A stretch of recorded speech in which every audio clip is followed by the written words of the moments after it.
सभी की डिमांड है कि शहर में और गांव में अभी प्रशासक लगे हुए हैं और जो जनता के रोज़ के काम होते हैं उसको अधिकारी ढंग से टैकल नहीं कर पाएंगे। तो सबकी मांग है, जनता की मांग है और हमारी पार्टी तो शुरू से कह रही है कि जल्द से जल्द राजस्थान में चुनाव हो। और मुझे खेद है कि भाजपा की सरकार जब से बनी है ना तो छात्रसंघ के चुनाव हुए यूनिवर्सिटी में, ना नगर पालिका के हुए, ना पंचायत के हुए।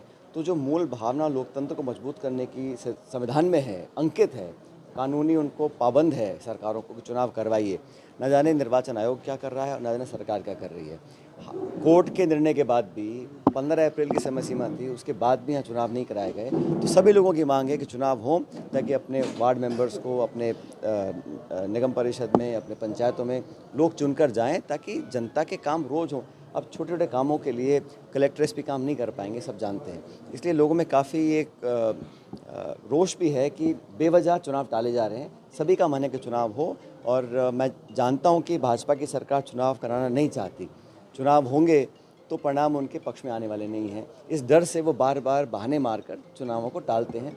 सबका मन है, हम कोर्ट कचहरी का रास्ता भी अपनाएंगे और दबाव बनाएंगे कि चुनाव हो।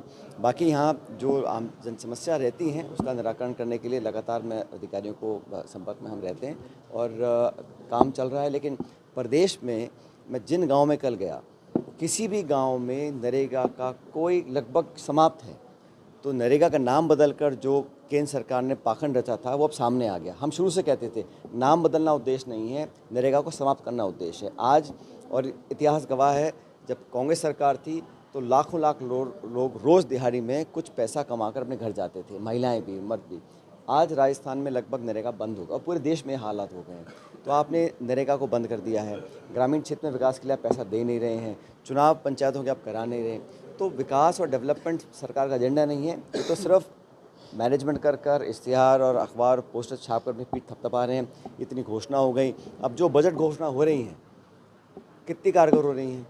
4 लाख नौकरी की बात पहले बजट में की थी, अब 2.5 साल पूरे हो गए हैं, कितने लोगों को नौकरी मिली है। तो सरकार की जो काम करने का तरीका है वो जनता के हित में नहीं है, सब देख चुके हैं। लेकिन हम पूरा दबाव बनाएंगे कि सरकार मजबूर होकर लोगों के काम करे। देखिए सर, वो विधानसभा क्षेत्र ऐसे हैं मदन भाई, कई विधानसभा क्षेत्र ऐसे हैं जहाँ से विधायक कांग्रेस से चुन के आए हैं या फिर सांसद कांग्रेस है, तो वहाँ पर राज्य सरकार क्या बजट नहीं दे रही, किस तरह के काम का झटके हैं? बिल्कुल स्पष्ट है भाई, इसमें कोई किसी को दोहराई नहीं होना चाहिए।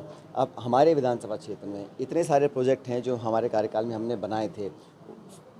हमारा गरौद का पुल है, हमारा मेडिकल कॉलेज है, नर्सिंग कॉलेज है, फूड पार्क, इन सब के जो जिस तरीके से इनको औपचारिक शुरुआत मिलनी चाहिए, एक उद्घाटन होता है, एक प्रोग्राम होता है, लोगों को संदेश जाता है, तो सरकार नहीं चाह रही है। और भेदभाव तो है भाई, जहाँ जहाँ कांग्रेस के एमपी एमएलएज हैं वहाँ सरकार की मंशा कम होती है काम कराने की, देने की। घोषणा करते भी हैं तो फाइनेंस नहीं आता, बजट नहीं आता, लटकता रहता है।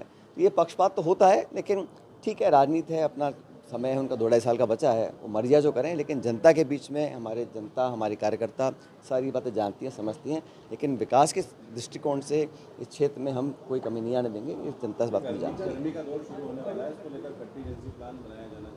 मैं तो हर बार ही बोलता हूँ, अभी आज अगले 2-4 हफ्तों के अंदर भारी किल्लत होने वाली है, हर प्रदेश के हर कोने में होती है। तो सरकार को एहतियात बरत कर पहले से ही करनी, जैसी planning, water supply, tank, water distribution, पाइपों की मरम्मत, और अधिकारियों को पहले सचेत करना पड़ेगा कि 2 महीने कैसे टैकल करें इसको। उम्मीद करता हूँ कि प्रशासन इसको गंभीरता से लेकर कार्रवाई करेगा। देश वाले समाज के लोग आपसे मिले हैं, किस तरह की बात हुई रही? अपने इलाके के क्षेत्र के विकास की बातें करी हैं, जो जो उनको दिक्कत कठिनाइयाँ आती हैं उसके बारे में चर्चा करी है। और मैंने कहा कि हम कोई कमी नहीं आने देंगे, सबको साथ लेकर चलेंगे और किसी को कोई परेशानी की जरूरत नहीं है। कई दिनों से नगर निकाय जो है, पंचायत चुनाव नहीं हो रहे हैं, जनता और प्रशासन के बीच जनप्रतिनिधि की कड़ी होता है, क्या अक्सर सही हो रही है? अभी तो मैंने कहा आपको कि जब तक चुनाव नहीं होंगे तो वो प्रतिनिधि आएंगे कहाँ से। अब जब अधिकारी चल रहे हैं, बेचारे वो कमरों बैठे बैठे कहाँ, क्यों गांव में जाएंगे, क्यों ढाणी में घूमेंगे वो लोग, उनको थोड़ा वोट लेना है किसी का, वो तो अपना टाइम निकाल रहे हैं। लेकिन जो पब्लिक के सरपंच है, प्रधान है, प्रमुख है, वार्ड मेंबर है, सीआर है, डीआर है, वही लोग तो करते हैं, जन सुनवाई करते हैं, जनता के काम करते हैं। बिल्कुल ठप पड़ा है मामला। तो इसका बहुत एक नकारात्मक इफेक्ट पड़ रहा है पूरे क्षेत्र, पूरे प्रदेश में। तो सरकार को अपनी जिद छोड़कर और हार के डर से बाहर निकलकर चुनाव कराने चाहिए। मुस्लिम धर्मगुरुओं से चर्चा की आपने, किस तरह की सबने दुआ करिए, अमन चैन बना रहे, सबको साथ लेकर चलें और विकास सबका हो और किसी में पक्षपात ना हो, ये सबने धन्यवाद थैंक यू।